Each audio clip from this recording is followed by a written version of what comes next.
ठीक है, तो फर्स्ट चीज़ जो हमने एज्यूम करी वो ये एज्यूम करी कि हमारा जो डेटा है वो नॉर्मली डिस्ट्रीब्यूशन है। नॉर्मली डिस्ट्रीब्यूशन है तो उस नॉर्मल डिस्ट्रीब्यूशन को समझ के, वो नॉर्मल डिस्ट्रीब्यूशन कैसे बना, प्रैक्टिकली तुम देख ही रहे हो, 1000 लोगों से तक पहुँचते वो चीज़ एक नॉर्मल डिस्ट्रीब्यूटेड हो रही है। देखा जाए तो हर एक जो अगर रिसर्च है उसको कम से कम वहाँ तक का डेटा लेना चाहिए जहाँ तक ग्राफ जाके नॉर्मल डिस्ट्रीब्यूशन दिखने लग जाए। अगर तुम्हारा डेटा 30 लोगों का, 60 लोगों का, 600 लोगों का ग्राफ नॉर्मल डिस्ट्रीब्यूशन नहीं बना रहा तो तुम नॉर्मल डिस्ट्रीब्यूशन के लिए जो रूल्स रेगुलेशन है तुम इस पर कैसे लगा सकते हो? ये तो है ही नहीं। हो सकता है प्रैक्टिकली वो आंसर ही कुछ और हो सकता है वो एसिमेट्रिकल डिस्ट्रीब्यूशन हो, तुमने तो अज्यूम करके उसके फॉर्मूले इस पे लगा दिए और आंसर निकाल लिए, आंसर निकाल के कह दिया गया भाई ये तो बात सच है, और यही घपला होता है। पर क्योंकि ये देखा गया है कि जैसे जैसे वो डेटा बढ़ता जाता है वो ऑलमोस्ट नॉर्मल डिस्ट्रीब्यूशन की तरफ जाता है। कुछ ऐसी चीज़ें हैं जो कभी नॉर्मल डिस्ट्रीब्यूशन नहीं बनाएगी, इसीलिए कहा जाता है सबसे पहले जो सॉफ्टवेयर्स वगैरह है ना, SPSS सॉफ्टवेयर है, वो पहले ये कहा जाता है कि तुम पहले उसमें से ये चेक कर लो तुम्हारा डेटा नॉर्मल डिस्ट्रीब्यूटेड है कि नहीं।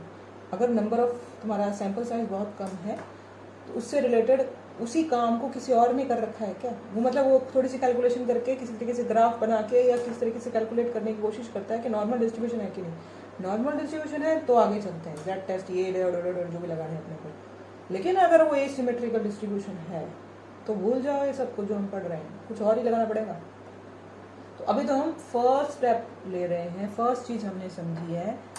तो सबसे पहले इसीलिए कहा जाता है कि जो सैंपल साइज कैलकुलेशन या कुछ भी जो एक था हमारा टॉपिक कि सैंपल हम लेते हैं रैंडम, ये लेते हैं सब कुछ पता करने के लिए, उससे पहली बात ये समझी जाती है कि भाई अगर ये किसी भी तरीके से अगर हमने कोई भी जो एक्सपेरिमेंट कर रहे हैं अगर हमारा डेटा नॉर्मल डिस्ट्रीब्यूशन वाला नहीं हुआ तो ये सब गड़बड़ है कैलकुलेशंस।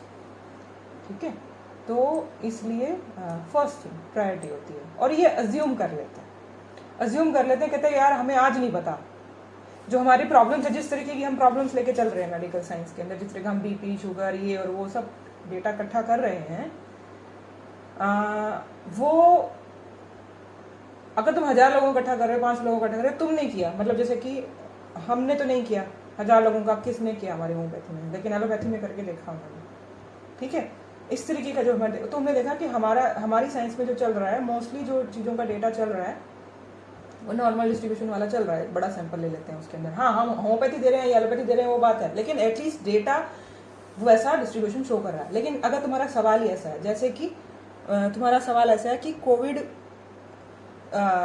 के जो सिम्टम्स हैं वो गायब होते हैं या मेरी मेडिसिन की दवा देने के बाद कितने दिनों में गायब हुए, मतलब सोचो, क्योंकि तुम्हें बिल्कुल ये मतलब ये बातें बता रही हूँ ताकि तुम्हारे दिमाग में वो चीज़ बने कि भाई हम जो आगे पढ़ रहे हैं वो उसका बेस है, मतलब एक तरीके से कहानी है तुम्हारे दिमाग में, इतनी कहानी भी नहीं बनी। जैसे मैंने क्या कहा, मैंने कहा कि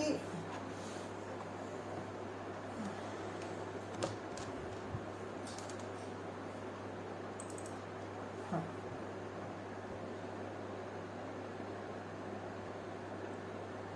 एक सेकेंड, स्क्रीन शेयर हो रही है, बेटा की जाता है।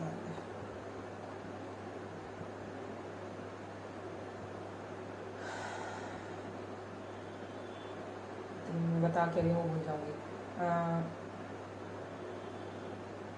क्या बात कर रहे थे? हाँ, जैसे कि हमें तो नहीं पता, मतलब वो डेटा कोविड वाला कि भाई जो हम सवाल लेके चलें उसके अंदर वो कैसे चलेगा, मतलब वो उस डेटा का क्या आंसर होगा,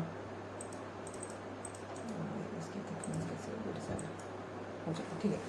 इसमें जैसे कि सवाल लेके चला कि कोविड का जो रिकवरी सिम्टम्स, हमारे सिम्टम्स कितने दिन में गायब होते हैं, होम्योपैथी से कितने दिन में रिड्यूस होते हैं मान लिया। ठीक है, एलोपैथी लेने से, जैसे उन्होंने बोला कि एलोपैथी लेने से कितने दिन में गायब होते हैं, नंबर ऑफ डेज की बात कर रहे हैं। ठीक है, और होम्योपैथी लेने से कितने दिन में लगा लिया, ठीक है। नंबर ऑफ डेज की बात करें तो नंबर, इसको यहाँ लिखते हैं, ये गलत लिखा गया, इसको ऐसे लिखते हैं, यहाँ लिखेंगे नंबर ऑफ डेज, जैसे कि हमने कई पेशेंट्स का लिखा, ऐसे करके ऐसे भी लिख दो, ठीक है। यहाँ होम्योपैथी में कितने, हमने 30 लोगों का डेटा ये लिया, हमने 30 लोगों का डेटा ये लिया। तो कोविड के सिम्टम्स रिड्यूस कैसे हो रहे हैं एलोपैथी देने के बाद, तो पता चला, पहले तो हमें ये पता हो कि कोविड, अगर हम जब हम ये दोनों में कंपेयर कर रहे हैं तो एक ग्रुप वो लेना पड़ेगा पीएल का, कि भाई पीएल देने से कितने रिड्यूस हो रहे हैं, और उससे पहले हमें ये तो पता हो ना कि जिनको कोई मेडिसिन नहीं दी वो कितने दिन सिम्टम दे रहे हैं। तो हमने जैसे कोविड के अगर 30 पेशेंट लिए तो एटलीस्ट ये तो पता हो ना कि भाई हमको, उनको जिनको मेडिसिन नहीं दी जाती उनके 7 दिन चलते हैं, 14 दिन चलते हैं, 21-20 दिन चल रहे हैं, 21 दिन चल रहे हैं, ऐसे करके पता तो चले ना टोटल। तो हमें पता चलेगा कि भाई अब बिना मेडिसिन के तो हमने कोई मान लिया 14 दिन का साइकिल है, अब 14 दिन के साइकिल के अकॉर्डिंग हम ये देख रहे हैं कि ये और ये क्या कर रहा है और प्लेसिबो क्या कर रहा है, 3 ग्रुप अगर कुछ कर रहा है तो ठीक है। तो हमने देखा कि भाई कुछ भी आया, मान लिया कि इसने बोला कि भाई इसके बाद में ये 5 दिन में ठीक कर रही है और ये 2 दिन में ठीक कर रही है, मान लिया कि ये 4 दिन में ठीक कर रही है, ये करेगी भाई ये तो 8-10 दिन लगा रही है, ऐसे करके हमने कई पेशेंट्स में देखा, कुछ भी डेटा हमने इकट्ठा कर लिया। तो अब ये सोचो कि जो डेटा है, ये जो डेटा होगा, ये वाला जो डेटा होगा जिसको कोई मेडिसिन नहीं दी गई, उसका ग्राफ कैसे बनेगा, उसका ग्राफ बनेगा कि भाई मोस्टली पेशेंट्स जो थे वो, जैसे मान लीजिए कि 30 पेशेंट थे, 30 पेशेंट में से ये डे 1 2 3 4 5 6 ऐसे करके 14 तक जो भी है ऐसे करके, तो मैक्सिमम पेशेंट्स यहाँ पे हैं 2 से 3 दिन के अंदर, बहुत सीवियर है, मतलब मैक्सिमम पेशेंट के इतने लोगों का है, मतलब एक तरीके से हो सकता है कि ज़्यादा चल रहा हो, मान लिया कि भाई यहाँ पे मान लिया कि मैक्सिमम जो लोगों का 6 दिन चला अगर, ठीक है, 30 में से, तो ये होगा स्टार्टिंग में कि बहुत कम लोग जो 1 दिन में ठीक हो जाते हैं, तो उन्होंने देखा कि भाई ऐसा हो रहा है, ये मान लिया ग्राफ ये है कि मैक्सिमम लोगों का 6 दिन चल रहा है या 5 दिन चल रहा है या 4 दिन चल रहा है, कोई इंसान है जिसका 1 दिन में चलता है, ऐसे करके हमने एक ग्राफ बना लिया, ऐसे करके अगला ग्राफ जो भी बने ऐसे करके, तो इसका हमने देखा इसका कोई डिस्ट्रीब्यूशन ऐसे करके और जो भी बन रहा है ऐसे करके, ठीक है। अब हमने निकाला हमारे वाले का, तो हमने देखा कि एलोपैथी देने के बाद में मैक्सिमम लोग 5 दिन में ठीक हो गए, ठीक है, 1 दिन में तो कोई ठीक नहीं हुआ और ऐसे ऐसे जा रहा है। और हम देख रहे हैं होम्योपैथी के अंदर कि भाई 2 दिन में ठीक हो गया जी, तो हमने देखा कि 2 दिन का ग्राफ ऐसे जा रहा है ऐसे करके, और बहुत कम लोग थे जो 15 दिन तक या 10 दिन तक पहुंचे ऐसे करके, तो हमारा ग्राफ यहाँ से यहाँ शिफ्ट हो गया। कई हमने 2 दिनों में ठीक कर दिया जी, उसके बाद 48 घंटे में ठीक कर दिया, ऐसे करते करते मान लिया किसी चीज का अगर ऐसा ही कोई क्वेश्चन हो इसके अंदर, ये तो हमने देखा कि ये है, लेकिन ये नॉर्मल डिस्ट्रीब्यूशन तो नहीं है ना, ये देखो ऐसी लंबी पूंछ पड़ गई, तो वन साइड खिसक गया है, तो नॉर्मल तो होता है कुछ समथिंग लाइक दिस, ये तो खिसक गया ऐसे करके कि भाई यहाँ गया और गया ऐसे, ये नॉर्मल डिस्ट्रीब्यूशन तो नहीं, स्क्यूड है, एक साइड झुका हुआ है ऐसे वाला। तो अब इसके ऊपर जो फॉर्मूले लगा रहे हैं हम, वो स्क्यूड वाले लगने चाहिए ना कि नॉर्मल वाले, ये सवाल हमारा हिस्सा है, ठीक है, इस तरीके से। तो हमारा डेटा का कैसा डिस्ट्रीब्यूशन है उसके अकॉर्डिंग हमारे सवाल चलते हैं, इतने तो हम डेप्थ में अभी गए ही नहीं हैं, हम ये सोच रहे हैं कि हमारे सारे सवालों पे यही टेस्ट लगने वाले हैं, जो भी हम क्वेश्चन लेंगे, नहीं, अभी तो हम वो समझ रहे हैं कि सबसे पहले अगर मामला ये मिल जाए जो सबसे इजी वाला मामला होता है, उसको कैसे हैंडल करते हैं, उसके बाद हमारा सवाल कैसा है, उसमें कैसा डिस्ट्रीब्यूशन बन रहा है, उस डिस्ट्रीब्यूशन के आगे और चीज़ें बढ़नी पड़ेगी। इतना ही सौखा होता तो फिर रिसर्च तो कोई भी कर लेता, ठीक है। तो उसके आगे उसके फॉर्मूला है, लेकिन ये बेसिक स्टार्ट है ABCD, उसके बाद उस सेंटेंस के अंदर A लिखना है या AC लिखना है या AD लिखना है या उसका कुछ और अल्फाबेट बनाना है, वो बात अलग है। तो ये जस्ट बेसिक स्टार्ट। तो ये डिस्ट्रीब्यूशन जो हमने पहली चीज़ हमने सीखी कि हम जो लगा रहे हैं उसमें एक वर्ड है सबसे पहले, नॉर्मल डिस्ट्रीब्यूशन, ठीक है। तो अब हम जो पढ़ रहे थे कि मान लिया कि हम क्या बोल रहे हैं उस Z स्कोर को जो हमने अभी तक पढ़ के आए थे, तो हम अभी तक पढ़ के आए थे मतलब जो डेफिनेशन में कि स्टैंडर्ड डेविएशन समथिंग, मैं वहीं से पढ़ती हूँ कि भाई स्टैंडर्ड डेविएशन में पढ़ के आए थे, ऐसे करके कुछ था, ऐसे करके कुछ था, और उसके बाद हमारा कोई डेटा था जिसमें हम ये देख रहे थे कि भाई यहाँ से लेकर यहाँ तक का मान लिया ये डेटा 1 2 3 4 5 6 ऐसे करके, तो हमने ये डिस्टेंस इसका कुछ हमने समथिंग स्क्वायर कर दिया था, स्क्वायर करके इसको जोड़ दिया था, उसके बाद जोड़ के मतलब ऐसे करके था ना कि भाई कोई उसका स्क्वायर कर दो, स्क्वायर करने के बाद उसका अंडर रूट कर दो, तो सारा हमने क्या किया था, सबको उस चीज़ का स्क्वायर करके हमारी जो भी वैल्यू आई थी टोटल इन सबका उसको स्क्वायर करके उसके अंडर रूट कर दिया था, समथिंग लाइक दिस। इसको हमने बोल दिया था SD ऐसे करके।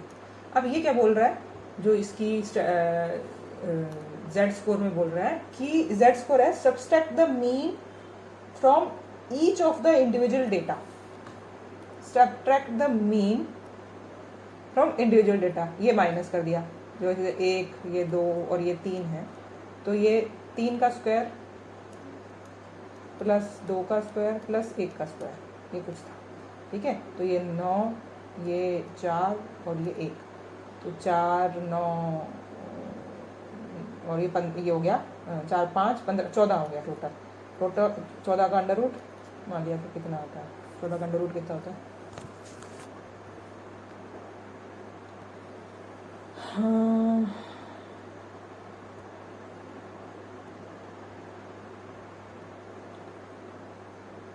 3.7, ठीक है।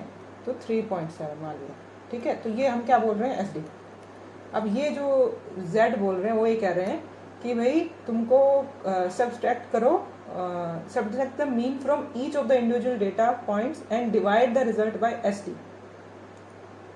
Each of the individual points जिसका तुम पता करना चाहते हो Z स्कोर, मान लिया कि भाई सब इसका पता करना चाहते हो उस चीज का, तो Z स्कोर हम सबका पता कर रहे हैं, इसका पता कर रहे हैं, इसका पता कर रहे हैं, इसका पता कर रहे हैं। अगर तो पहले तो हम एक चीज का पता कर रहे हैं, जैसे एक इंडिविजुअल पता किया, तो मीन से इसको माइनस करना है।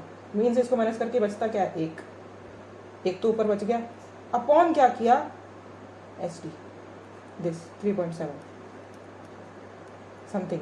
तो ये क्या चीज है, इतनी सी बात है कि भाई उस डेटा का, हमने इस डेटा का पता करना है तो इसके अपॉन SD डिवाइड कर दिया। SD के हमने क्या किया था, एक SD हमें बता रहा था कि ये चीज ऐसे ऐसे कितनी है, वेरिएशन कोई चीज कैसे फैली हुई है। Z हमें क्या बता रहा है, उसकी एग्जैक्ट लोकेशन कि भाई ये SD 1 SD यहाँ होता है, तो ये जो है वो अगर SD की भाषा में बोलूँ तो कितना होगा, ये होगा। SD की भाषा में उसको कन्वर्ट कर दिया उस डिस्टेंस को। वो कहेगा कि भाई ये तो सीधा पता कर सकते थे, ये 1 पॉइंट है या ये है, ये 0.5 वगैरह अगर SD हो गया, इसको डिवाइड करने के बाद अगर कुछ भी निकला, क्या निकलेगा 1 डिवाइड बाई 3.7, तो ये आएगा 0.27 SD ऐसे करके। तो इससे क्या ही फर्क पड़ गया, मतलब ऐसा करने से फायदा ही क्या हो गया। हम इसको कुछ और भी बोल सकते हैं ना, SD के टर्म्स में बोला जाता है ये Z स्कोर, इसको SD टर्म्स बोला जाता है। SD यहाँ लिखा हुआ है, इसको SD यहाँ लिखते नहीं है, यहाँ नहीं लिखा जाता है SD, क्योंकि तुमने इसको लिखा था, लेकिन SD के टर्म्स में बोला जाता है कि SD के टर्म्स में इसको बोला जाएगा कि ये 0.27 है, ये 1 है, जैसे कि 1 SD हो जाएगा यहाँ पे पहुँचते पहुँचते। तो ये 0.27 SD पे है, ये 1 SD पे है, ये आगे जो भी इसमें आएगा। अब ये सिर्फ ये अगर इतना ही आसान होता तो ये कर निकालने की ज़रूरत नहीं थी। ये आगे वैल्यू हेल्प करेगी हमें क्या करने की। ये 0.37 तो हमें ये बता रहा है कि ऑन एन एवरेज सारा डेटा कितना फैला हुआ है, ऑन एन एवरेज सारा डेटा कितना फैला हुआ है, ये हमें वेरिएबिलिटी बताता है। On an average standard deviation हम क्या कर रहे थे, मीन डेविएशन, कितना एवरेज फैला हुआ है, कितने तुम ज्यादा लोग कितने एरिया में हो गए, 68% लोग इस एरिया में हो 1 SD तक, हम ये पता कर रहे थे। तो SD हमें इंफॉर्मेशन दे रहा था कि मैक्सिमम लोग 1 SD के अंदर होंगे, 1 SD के अंदर मैक्सिमम लोग जो 68% लोग हैं वो कहाँ हैं। लेकिन ये हमें क्या बता रहा है, Z क्या बता रहा है तो ये हेल्प कर रहा है SD से, ये बता रहा है कि हमारी वो जो एक इंडिविजुअल वैल्यू है वो इस पूरी कहानी में कितनी दूर है, 0.27 है। तो 0.27 है, तो 0.27 अगर इसको भी ऐसे निकाल दो 0.27, तो इसकी क्या परसेंटेज निकलेगी कि ये 0.27 की परसेंटेज में टर्म्स की 68% डेटा 1 SD में होता है, तो 0.27 SD के अंदर कितना डेटा होता है, इससे कम होगा ना 68% के अंदर, यहाँ पे इसके अंदर कितना इसमें निकालेगी, तो इसका मतलब उससे कम डेटा पाया जाएगा, यहाँ पे कुछ तो होगा उसके अंदर। तो ये जो इसके बीच का जो एरिया होता है, एक तरीके से एरिया वाइज हम बोलते हैं कि मतलब यही होता है कि तुम इसकी लोकेशन ढूंढते हो उस डेटा की, अगर वो यहाँ पे है जी यहाँ पे है, तो ये लोकेशन ढूंढते हो कि वो SD 1 SD जो भी SD के टर्म्स में तुमने ये डेटा पॉइंट निकाला है वो उसके अंदर कितना परसेंट डेटा आएगा, कितना परसेंट डेटा आएगा, क्योंकि तुम्हें तो एग्जैक्टली तो हमें कुछ ही पॉइंट्स का पता है, 1 SD 2 SD जी तो हमने चार्ट निकाला हुआ है। ऐसे उन्होंने क्या किया, इसको एक नया नाम दे दिया कि अब पर्टिकुलर एक वर्ड को निकालो, एक पॉइंट को निकालो और देखो कि उसकी क्या प्रोबेबिलिटी है। ये जो निकालते हैं इसे कहते हैं प्रोबेबिलिटी है। ये वाली जो हमने निकाली 0.27, ये Z स्कोर होता है, ये इसको Z स्कोर बोला जाता है। और इस स्कोर की प्रोबेबिलिटी मतलब कि इसके क्या चांसेस है, जो हमने बोला कि 68% डेटा इसके अंदर आएगा 1 SD के अंदर, तो इसके अंदर कितना डेटा आएगा। तो इसके अंदर जो डेटा आता है उसका क्या, उसको कैसे निकालते हैं, मतलब जो प्रोबेबिलिटी जो वर्ड यूज कर रही हूँ, उन्होंने ये देखा कि भाई एक जो ग्राफ बनता है ना ऐसे करके, तो अगर मान लिया कोई पॉइंट यहाँ पे है, यहाँ पे तो क्या होगा, Z स्कोर 0 हो गया एक तरीके से। कोई डेटा यहाँ पे है या मान लिया यहाँ पे है, तो ये पॉजिटिव साइड है और ये नेगेटिव साइड है ऐसे करके, ठीक है। तो ये वाली एरिया और ये वाला जो एरिया ऐसे बोला जाता है। इसको भले इसकी लोकेशन को भले तुमने 0 1 2 3 4 कुछ भी लिख दिया हो, या -1 -2 -3 कैसे भी इसको समझाओ, समझना ये है कि ये पॉजिटिव साइड है, +4 की तरफ जा रहा है, +3 की तरफ जा रहा है, और ये -3 की तरफ जा रहा है। तो हम जो ये निकालते हैं कि 68% वाला जो सामान है, ये वाला कि कितना डेटा है, इस एंगल से Z स्कोर की मदद से हम ये निकालते हैं कि अच्छा ये पॉजिटिव साइड है तो क्या प्रोबेबिलिटी बनेगी, यहाँ से लेकर यहाँ तक निकालना है, ऐसे निकालना है कि भाई यहाँ से यहाँ तक निकालना है। तो ये जो होता है कि इस साइड की तो लाइन हमें समझ में आ जाती है, इस साइड की लाइन कैसे उठाएंगे। 1 SD में तो हमने बता दिया, 1 SD मतलब यहाँ पे भी 1 और यहाँ पे भी 1। तो अब यहाँ पे अगर मान लिया कि ये जो आ जाता है हमारा SD, ये इसकी लोकेशन, मान लिया कोई सी पॉइंट की लोकेशन आ जाती 2.3 SD ऐसे करके, मतलब Z स्कोर, SD तो नहीं दिखते उसको 2.3। तो 2.3 के अंदर क्या डेटा आएगा, 2.3 के अंदर क्या आएगा, 2 तक तो हमें पता था, 2 तक तो हमें पता था कि भाई यहाँ तक 1 SD के अंदर 68 आता है, 2 के अंदर 95 आता है मान लिया। अब 95 के बाद ये 0.3 जो है इसके अंदर और कितना डेटा जोड़ लें हम इसके अंदर, एक तरीके से मतलब मोटे तौर पे समझने के तुम्हें बता रही हूँ, ठीक है। तो कितना डेटा इसमें जोड़ लें कि कितना परसेंटेज आना चाहिए इसके अंदर, तो ये बताएगा कुछ परसेंटेज। अब क्या होता है कि भाई ये एक साइड तो पता चल गया, क्या हम इस साइड भी ये लकीर खींचे, इस साइड लकीर नहीं खींचते। इसको ये माना जाता है कि जहां से भी ये डेटा शुरू हुआ है उससे लेकर यहाँ तक सारा टोटल मार दो। 68 जो 1 SD के अंदर तो सिर्फ कहा जाता है कि 1 यहाँ से भी 1 यहाँ से भी, लेकिन जब हम Z सोर्स के निकालते हैं कोई चीज़ की प्रोबेबिलिटी यहाँ है, उसने कहा कि ये यहीं आया है, माइनस की साइड क्यों गिन रहे हो उसको, वो कह रहा है 95% इसके होने के चांसेस हैं। तो वो ये थोड़ा ना कहेगा कि 5% इधर से निकाल दो, 95 तक कैसे पहुंचा है, 1 से लेकर 95 तक पहुंचा है तो 95 बोला जाएगा, इस साइड से थोड़ा ना काटना पड़ेगा। लेकिन हाँ, अब तुम ये कहोगे कि किसी चीज के यहाँ से लेकर का यहाँ तक का डेटा है, उसकी क्या प्रोबेबिलिटी बनती है दोनों के बीच की। मान लिया कि भाई कोई डेटा वो कहता है कि 180 से लेकर 190 तक का अगर कोई डेटा है, मान लिया 1 SD यहाँ पे था, जैसे कि 1 SD का वैल्यू अगर 190 है और ये इसकी 170 है मान लिया, और ये 180 है, तो अगर वो ये सवाल हमारा ये हो कि 170 से लेकर 190 के बीच कितने क्या परसेंटेज है, कितने % लोग आ जाते हैं, तो हम कहते हैं 68%।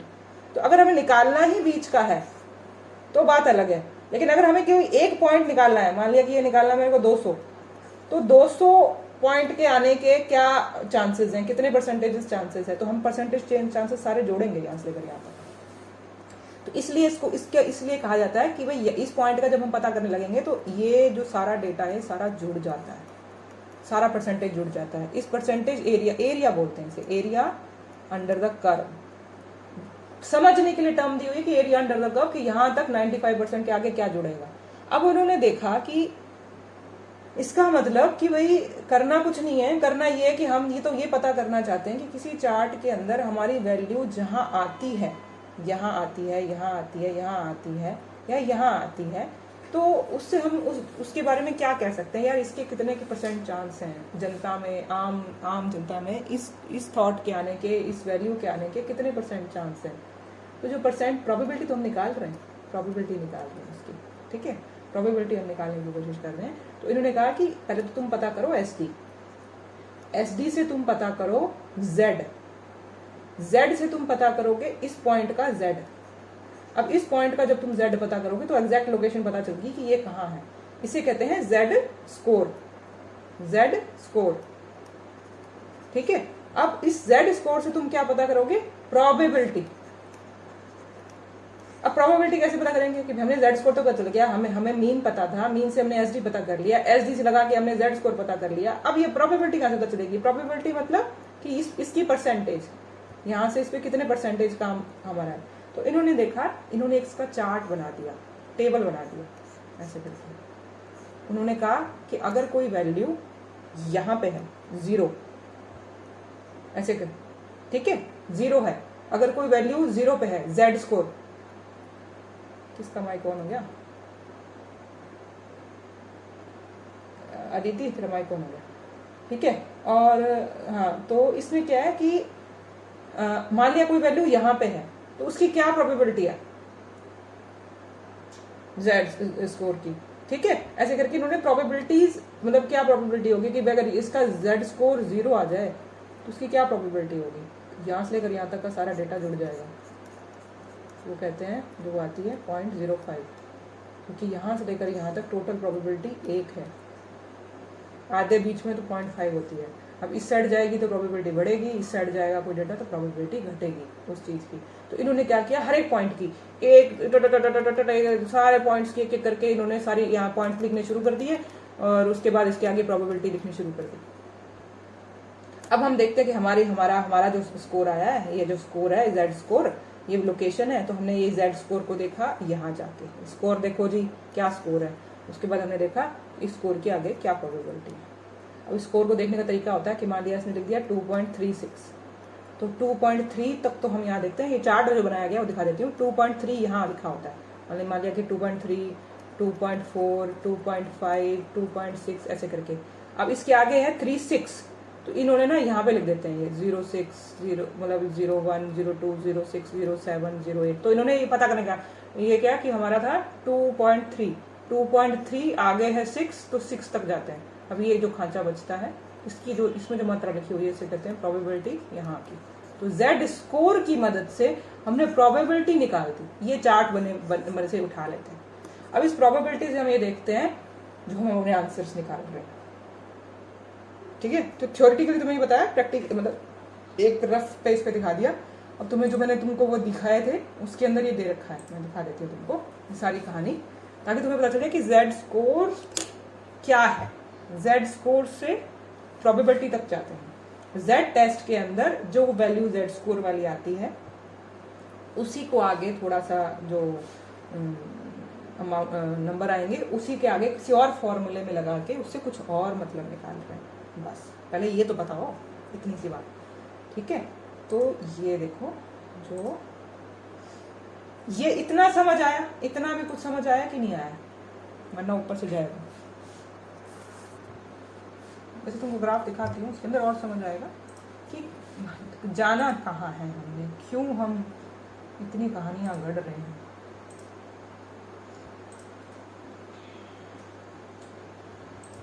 अब पहले तो मैं तुमको ये दिखाती हूँ, हाँ, जेड स्कोर और स्टैंडर्ड डेविएशन में फर्क क्या होता है। एक लाइन का जैसे क्या हो गया, ओके, स्क्रीन शेयर होगा।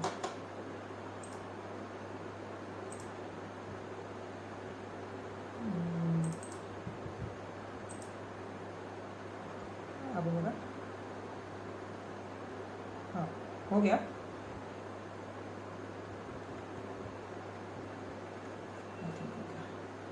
ठीक है, तो Z score and standard deviation ऐसे तुमको बता दिया क्या फर्क है, उसी का आगे है।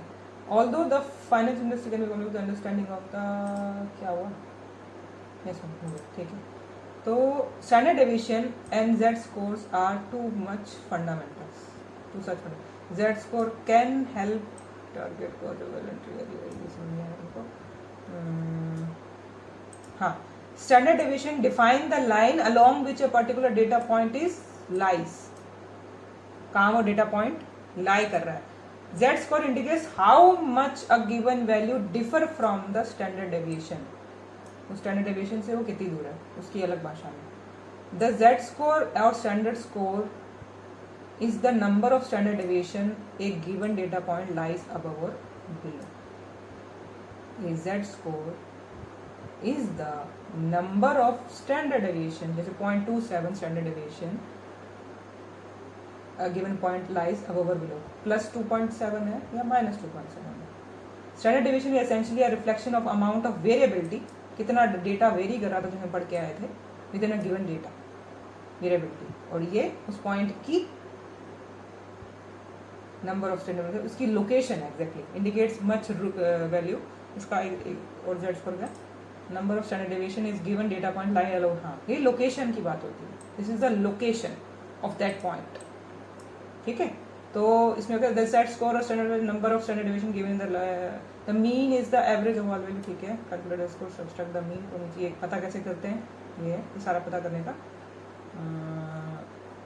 ठीक है, standard deviation is essentially number of variability. ठीक है, अब ये एक और चीज है। ठीक है, तो एग्जैक्टली कि स्टैंडर्ड डेविएशन हमें वो उसने बताया और हमने जेड स्कोर से उसकी एग्जैक्ट लोकेशन पॉइंट की पता कर ली। अब एक और चीज़, उस पॉइंट का लोकेशन पता करने से फ़ायदा क्या हुआ, उसका ऑलरेडी जो काम चल रहा था वो हमने उसकी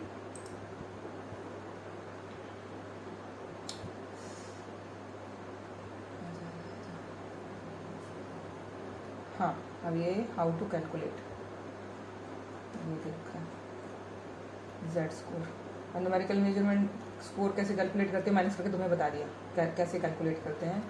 और ये रहा upon mu, Z score value given mean और नीचे स्टैंडर्ड डेविएशन से डिवाइड कर दो, जैसे कि 1.25 आ गया। अब यहाँ ये आ गया, मान लिया कि जैसे कोई वैल्यू थी उसका 57, उसका जो पॉइंट है जिसकी हम पता करना चाहते हैं, 52 उसका मीन है, 52 उसका मीन है, इसमें बनेगा क्या, 52 उसका मीन है मतलब सेंटर, 57 तक हमें जाना है और 57 का हम 57 उसका माइनस करके जो दोनों के बीच का डिफरेंस है उससे डिवाइड कर रहे हैं 4 से, तो आ रहा है 1.25। अब 1.25 उसका स्टैंडर्ड स्कोर आ गया, उसका जेड स्कोर आ गया। So your selected value has Z score that indicate it is 1.25 standard deviation from the mean. ठीक है, इसके आगे एसडी लिख दो भले। तो अब इसको क्या देखना होता है, इसको देखना होता है चार्ट में। अब ये chart Z how the set score is used standard deviation in real life, so important bottom line over interior. ठीक है, एक सेकंड होगा चार्ट, देखते हैं। अब जो 1.27 निकला इसको हम चार्ट में जाके देखेंगे। चार्ट दिखा देती हूँ क्या मतलब, इस चार्ट का मतलब है वहाँ जाके हमें पता चलेगा कि जो हमने 1.27 निकाला है, इस शब्द की, जिसको जेड स्कोर टेबल बोलते हैं, इस शब्द की प्रोबेबिलिटी कितनी, मतलब इस नंबर के आने के क्या चांसेस थे, ये आया इसमें, जिसे कहते हैं जेड स्कोर टेबल। जिसे कि बोला कि ये जेड स्कोर है, इसकी ये सारी पीछे वाली प्रोबेबिलिटी जुड़ जाती है। अगर वो हमारा वो था हमारा 1.27 समथिंग, तो ये देखो ये सारा चार्ट मिलता है।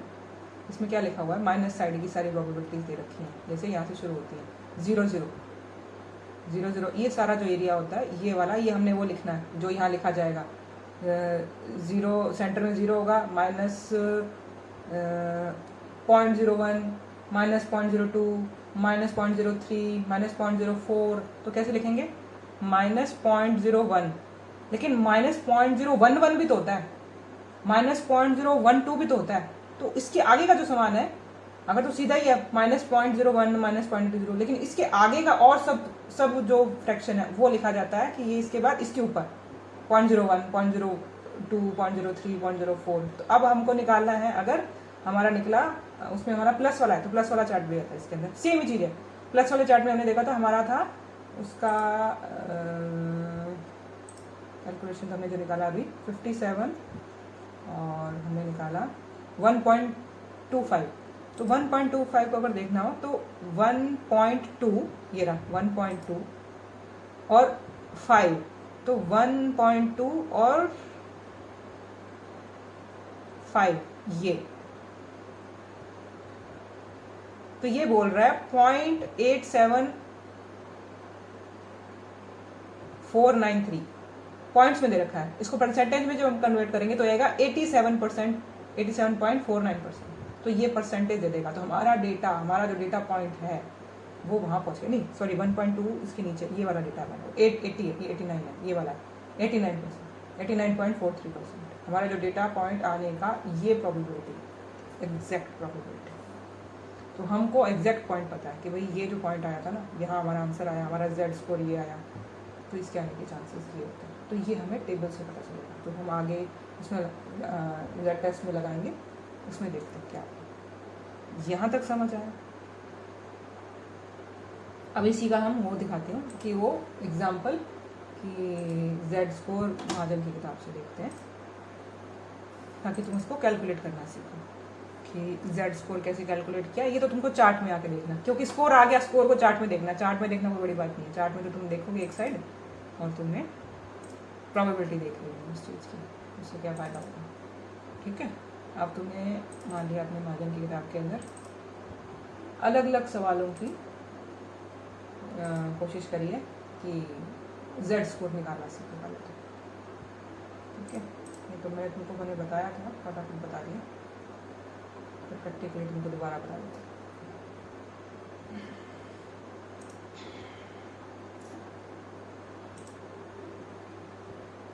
कुछ समझ आ रहा है या तोते उड़ रहे हैं?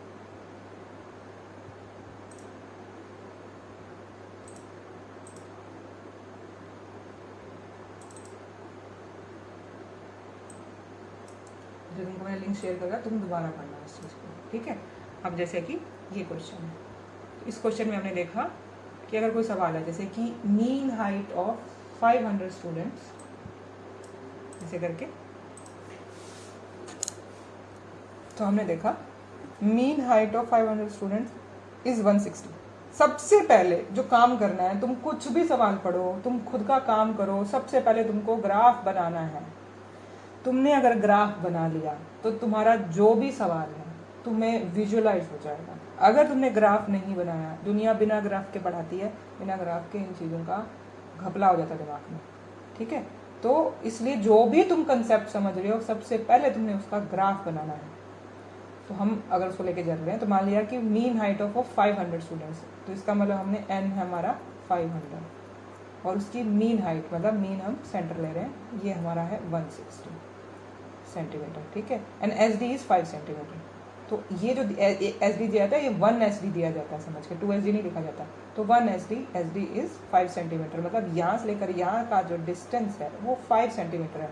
इसका मतलब जो ये वैल्यू होगी वो क्या आएगी इसके अंदर, 165 शायद, ये मतलब है ना इसका। सोच के देखना, इस पर सवाल खड़ा करो, तब तुम दिमाग लगाओगे। बता दिया तो नहीं कराओगे। ठीक है, अब क्या करोगे कि what are the chances of height above 175। अब मान लिया कोई पॉइंट है कि 175, अब 175 मतलब मान लिया 170 कुछ यहाँ पे पॉइंट है 175। तो what are the chances of height above 175, इसके आगे के ये वाले डाटा के होने के क्या चांसेस हैं।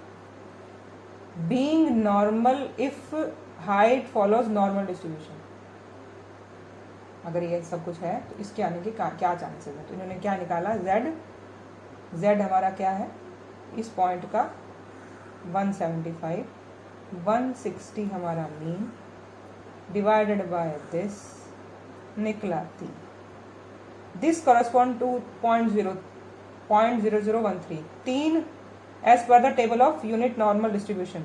This only have 0.13% of students will have above height ये. The chances of being taller is 175 is 0.13%. अब ये कैसे देखा गया, अब उस चार्ट में जाके देखते हैं अपने। एक सेकेंड, चार्ट कहाँ गया मेरा, देखो कि अगर 3 आया है तो उसका क्या 0.13 आना चाहिए। चार्ट कर गया 3,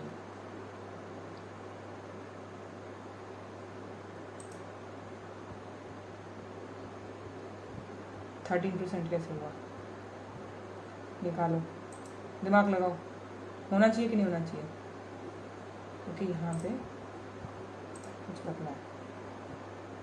ये मैं तुम्हें बताऊंगी कि क्या करना होगा अभी।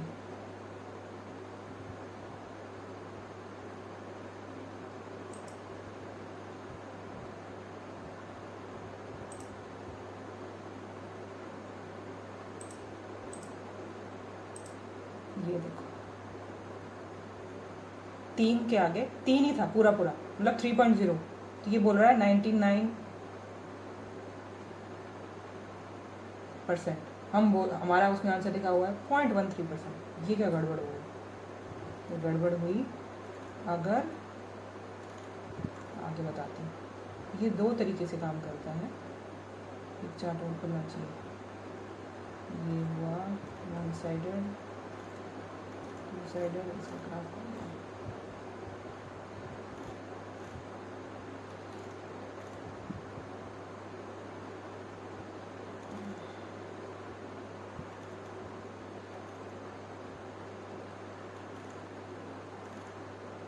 इसमें हम इसका जो कंसेप्ट है आगे वो है 1 टेल टेस्ट, 2 टेल टेस्ट।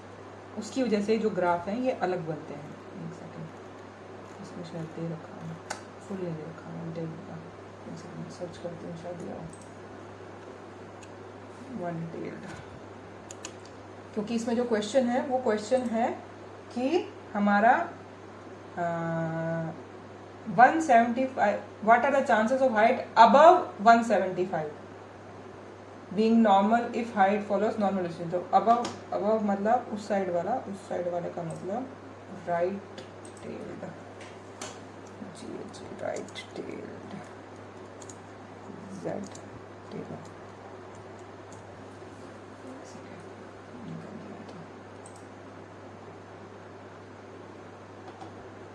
क्योंकि अब जाके ये चीज़ थोड़ी सी डिफिकल्ट हो जाएगी, पर यहाँ तक समझोगे धीरे धीरे वो भी समझ आएगी। ऐसा कुछ नहीं समझ नहीं आएगा।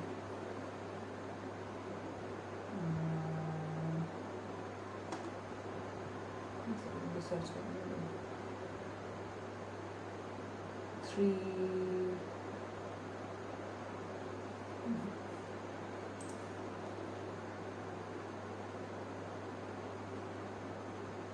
यहाँ तक समझ आया? यहाँ तक क्वेश्चन है। मैं टेबल ढूंढ रही हूँ, टेबल मिल जाए तो तुम्हें बता दूँ कि ऊपर से तपा है। दोबारा अगर कोई क्वेश्चन है तो पूछो, अपना दिमाग लगाओ। तो मैं टेबल ढूंढती हूँ।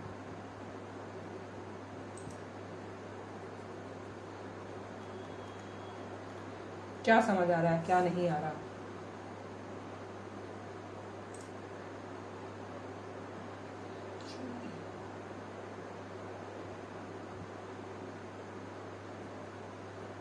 कुछ आना तो बोलो।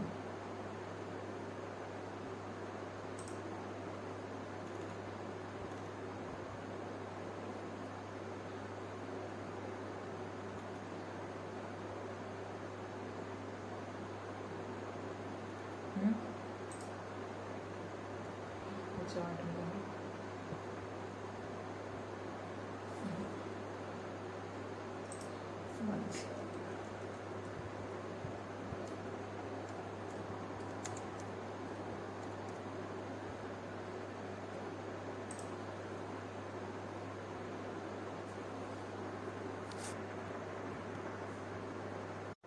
तो अभी तक हम यही देख रहे थे कि भाई टेबल जेड स्कोर निकाला, जेड स्कोर के बाद में हमने निकाला उसका टेबल में जाके देखा, टेबल में जाके देखा और देखा कि भाई वो कोई चीज़ अबव है या लो है, और 1 साइडेड टेबल के हिसाब से या 2 साइडेड टेबल के हिसाब से दोनों का टेबल अलग है। ठीक है, तो अभी तक जो समझ आया तो पूछो, नहीं तो हाँ उसमें पूछ। ये चार्ट है बेटा, जो चार्ट है ना उसमें जाके बस देखना है। मेरे को जो चार्ट मिला ना उसमें 0.27% आ रहा है, वो चार्ट की बात है बस। मेरे को चार्ट नहीं मिल रहा है एकदम।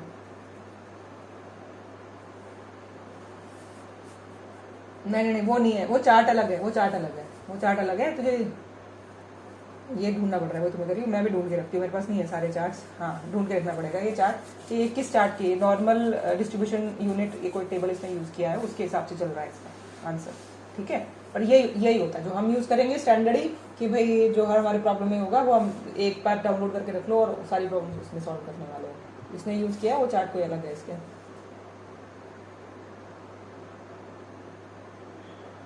अरे इतना कौन पूछने वाला, किसी किसी जगह देखा है इतना मत्था कपाई करने वाले तुम्हारे?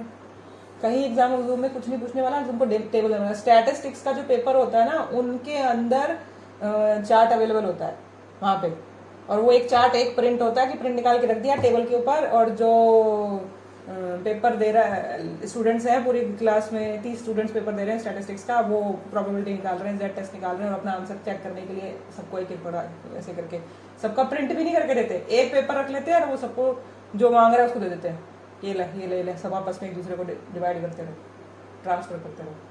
स्टैटिस्टिक्स के पेपर में ये हाल है कि एक पेज प्रिंट करके देते हैं, हमको करके कौन किसने देना?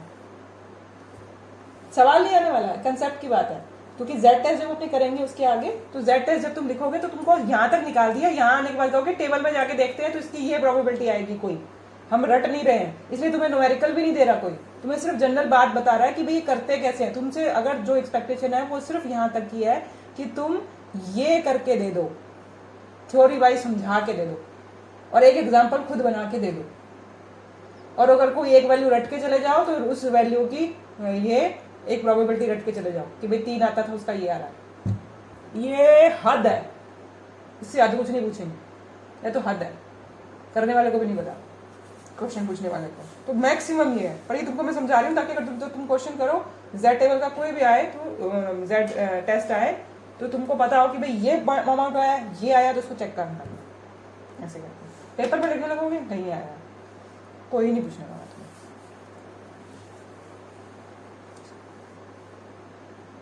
कोई बात नहीं, चलो।